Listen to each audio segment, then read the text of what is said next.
Obama once said, if you think education is expensive, wait until you see the cost of ignorance. In our lives, oftenly we see,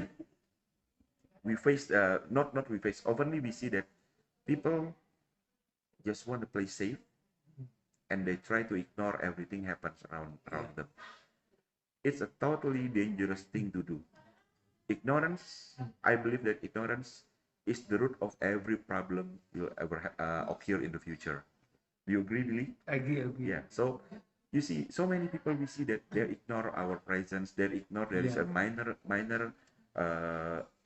fault or minor mistakes. They just just let it be. Okay, just let it be. It feels like there is a big ignorance in our society. Yes.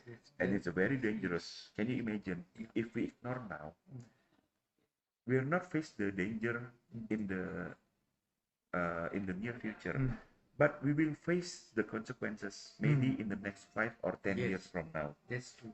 Okay. Yes. Let's say right now. Let's say there is a good example.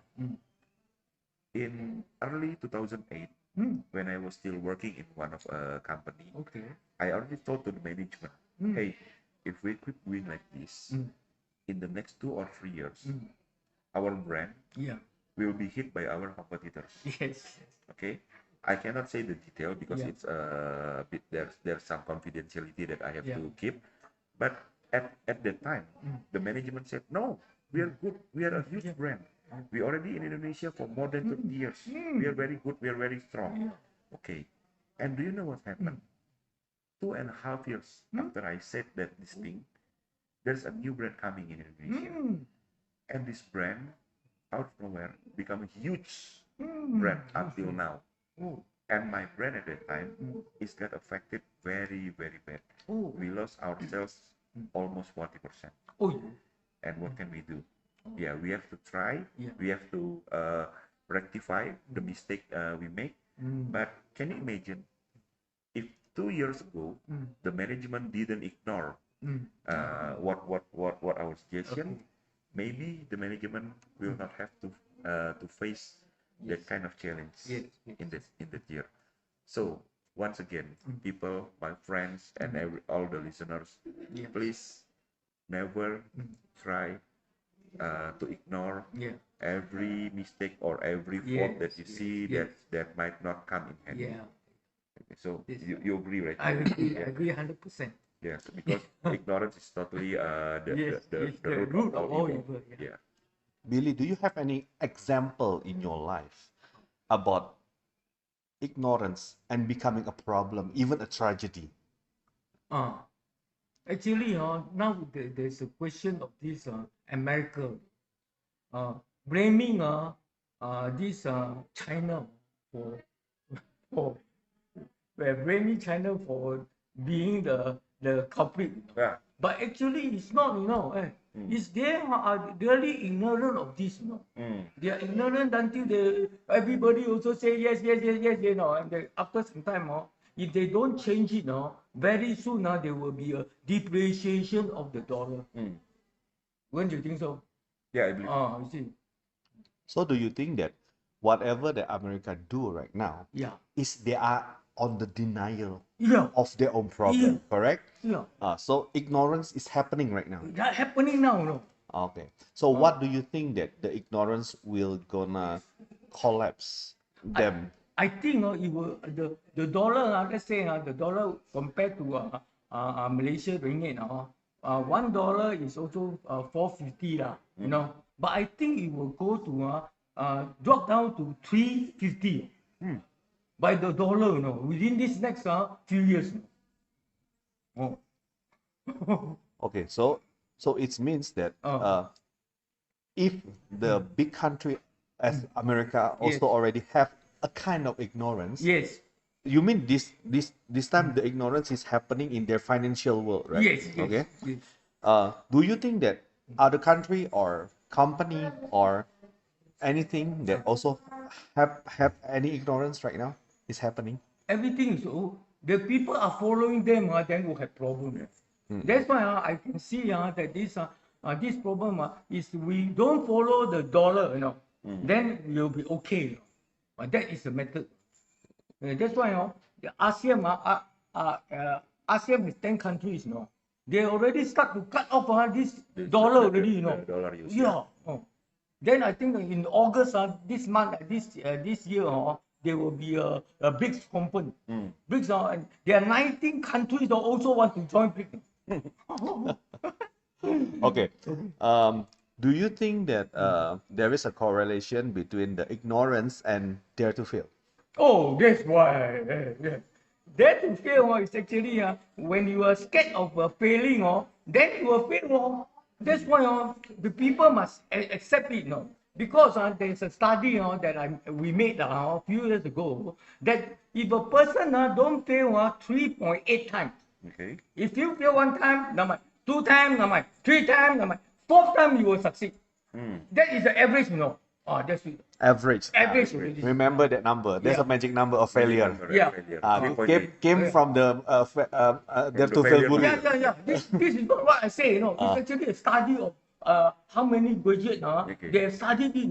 In America, they found 3.8 times. 3.8 times. 3.8 times. But I actually 4 but 3.8 times. So is it safe to say that? So it means that if we want to, like example, to hire people, we also need to see their failure history. Yes. I think not always better. Success, because every time that you have a CV, everything full of success, and they never see the failure part. Never. Is it? Do you think is it very important, the failure history? Yeah, they have to study the failure history, Then when you see the failure history, then we calculate how many times.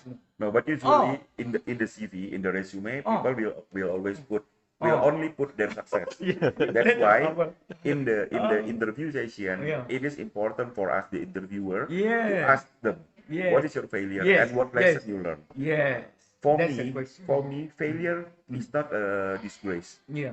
But what important is you must soar, you must arise from your failure, you must learn the lesson and then arise from that.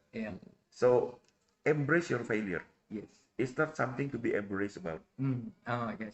But the most important thing is you always learn your lesson. It's useless that you failure about 5 times, 4 times, or even 10 times if you never learn any lessons.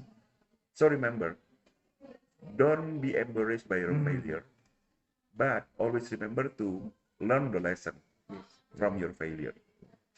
That is what I always hold in my life, Billy. It's okay to for you to fail, but learn.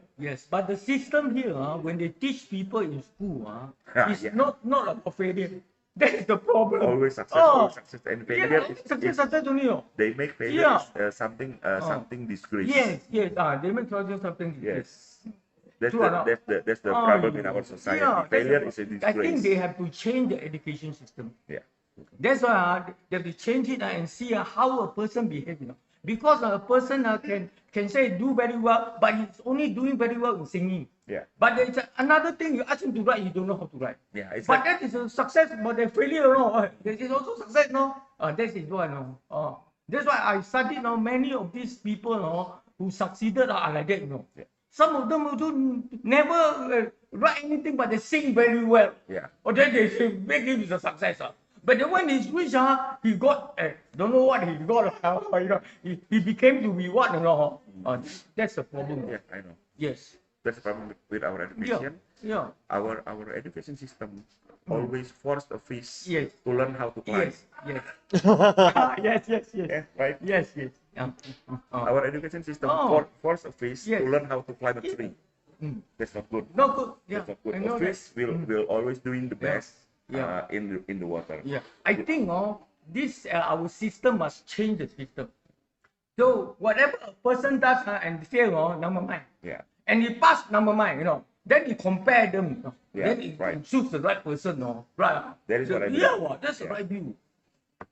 So from the conclusion that both of you just said, failure and success actually is hand in hand. Yes. They must go hand in hand. They must go hand in hand, right? So if everything that you see a person about the failure, you also need to see the success. If you see the success, you also need to see the failure, correct? Yes. Any suggestion for the listener about it? Proverb or something for this one? Like I told, don't be embarrassed by your failure.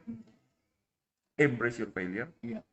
But remember to learn the lesson from your failure. So, I have another success. But we look at the rainbow. At the end of the rainbow, there's gold. Yeah. You know. That's why people must actually serve the failure and then the success. You know. Yeah. Then they get the rainbow. The rainbow. Yeah. At the end of it.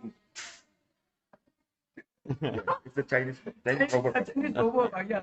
There's a chest full of gold at the end of the rainbow. Yes, yeah. Right. Okay, that's it for today. This is Eric for Dare to Fail. See you around. Okay.